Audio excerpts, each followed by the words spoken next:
Hi, I'm Scott. Welcome to Goldwing Docs. Today we got a product review. We're going to unbox and test this inexpensive torque wrench. Coming up next.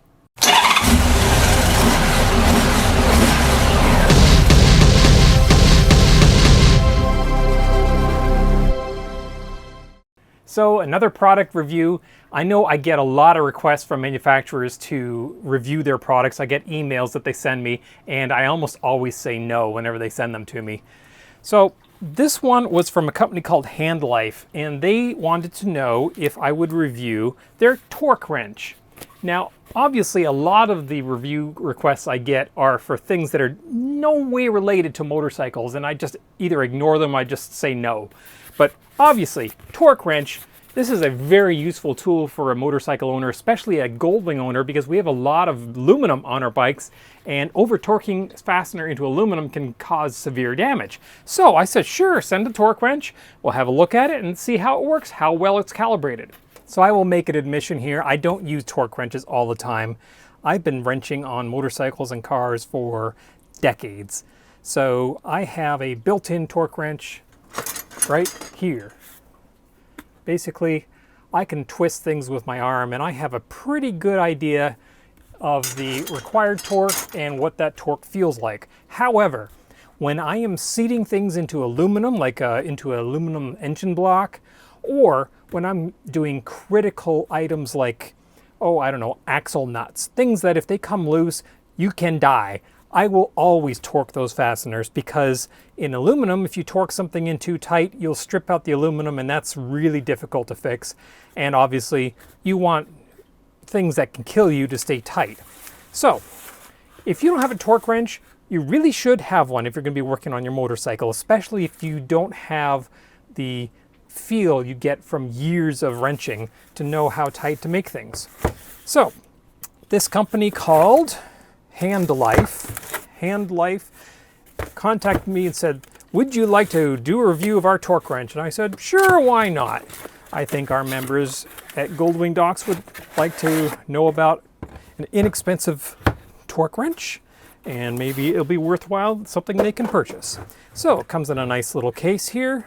And by the way, I will put an Amazon affiliates link to this in the description below. If you are interested in purchasing this or anything else on Amazon for that matter, I would ask that you please click on that link to do it, because it generates just a little bit of revenue for us so we can keep bringing these reviews and videos, and also helps fund the Goldwing Docs website, which does take quite a bit of money to run.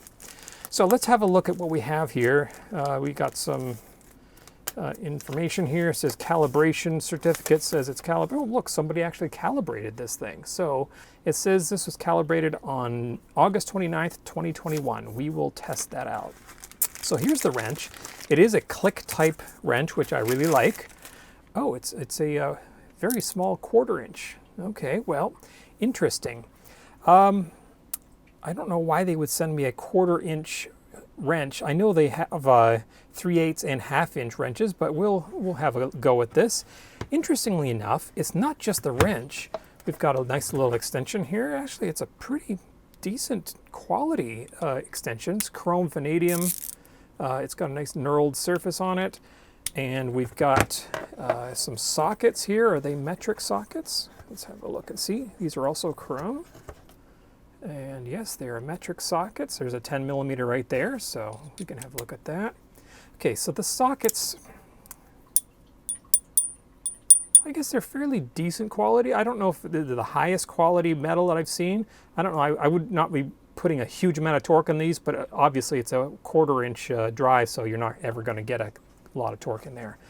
And also, interestingly, they've included some other bits, like Phillips here. Boy, this case is really tight. So we got some Phillips driver, 2 different sizes of those, and we've got some hex drivers here. Very nice, because there are hex bits all over the motorcycle on a Goldwing, and we've got all the sizes here that we would need to do that. Oh no, oh it is. It's a 1/4 inch drive, but it's a 6mm hex, and then we've got 5mm. So very nice. They've got these actually marked right on the side. You can see very easily what size they are. And Also some Torx bits. So if you see here, we've got a T20 and several different sizes, all the way up from a T30 down to a T10. Not too many Torx bits on a motorcycle, but it's nice to have. Okay, so looking at the wrench itself, we have obviously the on and off switch here. And just like most other torque wrenches, let's see how this works. Now, normally we turn this. Aha, so there's actually a lock ring on there. Very nice. Okay, so my torque wrench, actually all my torque wrenches have a locking screw on the bottom. So what you do is you actually unscrew that, and that's how you lock it in place. And it never seems to lock it really well. So you turn this ring to where you want it to be, and you'll see there's a 5 and then 10 and then 15 and 20 and so on going up there. And then it has this graduated scale that counts from 0 to 5. So right here, when the 0 is at the 5 there, that's set for 5 foot-pounds. And if we go to the next 0, you can see now we're at 10 foot-pounds.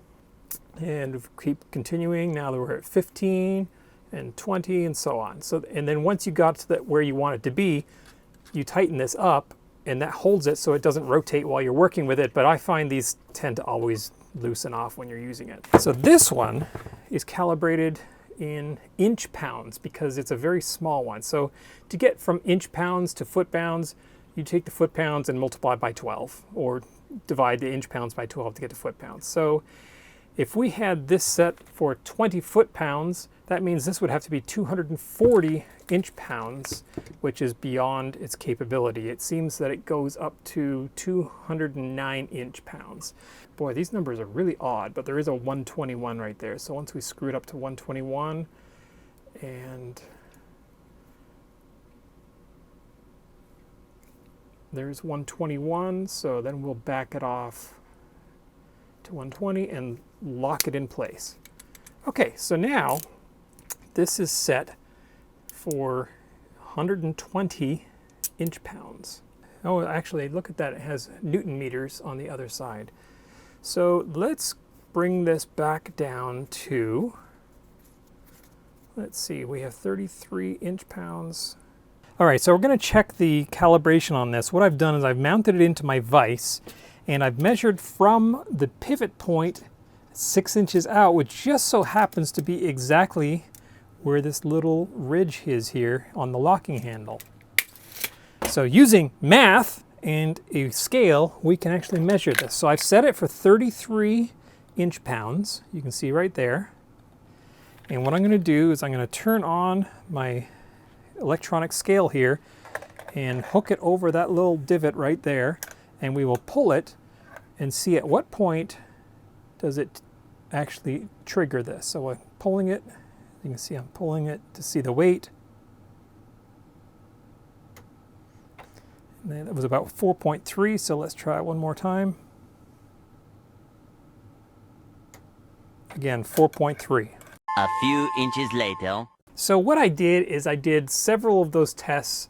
I repeated it 3 times per test and averaged the result. So I did one at 33, one at 99 inch-pounds, and one at 187 inch-pounds, and then I measured each of those. So, and I did it at 6 inches away from the pivot. So normally you would do 12 inches, and then you would that would give you a measurement of foot-pounds, but the handle isn't 12 inches long, so I did it at 6 inches, and then we'll just half the amount. So here's the values I got. This is the setting in inch-pounds. And this is the measurement that I got in pounds. So we will need to multiply this by 6 to get inch-pounds. Normally, if we measured this out at a foot, we would multiply that by 12 to get inch-pounds from foot-pounds. However, because we only have 6 inches here to work with, I couldn't do it at 12, so we'll use 6 and we'll just account for it with math. So we'll get my calculator out here, and there I am on my Goldwing. And we will take 4.3 times 6. So we actually pulled 25.8 inch-pounds. For this one, 17.3 times 6 equals 103.8. And this one we measured 32.7 pounds at 6 inches is 196.2 inch-pounds. So, how close are we? Very reasonably close. 33 inch-pounds, we measured, close to 26. 99, we measured 103, again, pretty close. 187, we measured 196. That's pretty decent. They actually measured their readings here at 33, 33, 33. So they say their readings are much closer. I would probably go with their calibration readings because what I was doing was just, I put the scale on there, I pull it, and when it releases, then I take the reading on the scale. And that's not going to be as accurate as taking an actual calibrating instrument to actually measure the calibration on here. So I would say that this thing is quite accurate. As for construction, it's actually quite nice to touch. It's nice, smooth, knurled handle here. This is a very smooth, finished steel or aluminum. Actually, is it steel? Let's find out. No, it's aluminum.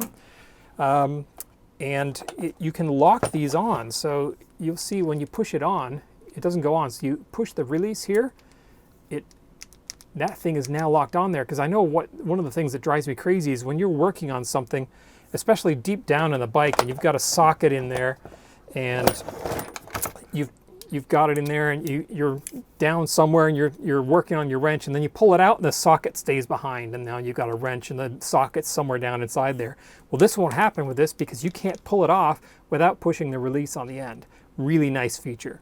How does it feel when releases? It's a very distinct click. I mean, there's no question about it. You've got to the pre-measured preset torque setting. You pull it, it clicks, and you've reached that limit. So how does this compare to, let's say, a Harbor Freight? I'd say this is a much nicer tool than the Harbor Freight cheapie. This goes from 33 to 209 inch-pounds. They definitely have larger ones. I will put links to the larger ones on Amazon in the description below. I'm actually going to recommend this. I really quite like it. It's pretty decent quality, and it's a nice feeling tool, and it comes with all these extra bits here and pretty decent quality metal. I'm surprised. I was expecting, kind of a Chinese junk, but this is a quality tool. Well, that's it. If you like what you saw here today, if you found it of any use, please click like, subscribe, click that little bell. That way you'll be notified every time we post another one of these incredible videos. Also, don't forget to check out the Goldwing Docs website. I'll put a link to it down below. There's so many friendly people there, 90,000 Goldwing owners just like you, waiting to help you with any problem you might have. There's also hundreds and hundreds of product reviews on there written by Goldwing owners who actually use this stuff and know what they're talking about. Check it out down below. Thanks for watching.